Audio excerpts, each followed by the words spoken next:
ఈ సందర్భంగా మొన్న జగన్మోహన్ రెడ్డి గారు ప్రెస్ మీట్ పెట్టి గూగుల్ డేటా సెంటర్ ఆయన తెచ్చినట్లుగా ప్రచారం చేసుకుంటారు. నిజంగా సిగ్గు అనిపిస్తుంది, నవ్వొస్తా ఉంది ఆయన చూస్తా ఉంటే. రాష్ట్ర ప్రజలు డేటా సెంటర్కి మైండ్ పెడితే వద్దంట, ఇది ఏందో కొత్తది చెప్తా ఉన్నాడు.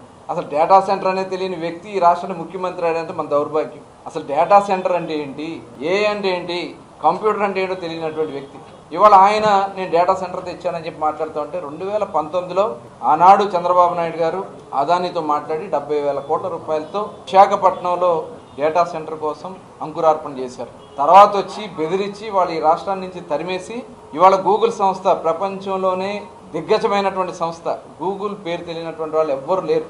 అటువంటి సంస్థని అమెరికా వాళ్ళ మెయిన్ హెడ్ క్వార్టర్స్ తర్వాత అతి పెద్ద వాళ్ళ యొక్క విభాగాన్ని ఇక్కడ విశాఖపట్నంలో ఏర్పాటు చేస్తా ఉన్నారు. ఇది చాలా శుభదినం. ఈ గూగుల్ సెంటర్ ద్వారా సింగపూర్కి దగ్గర 3,500 కిలోమీటర్లు సముద్ర గర్భంలో కేబుల్ వేస్తారు.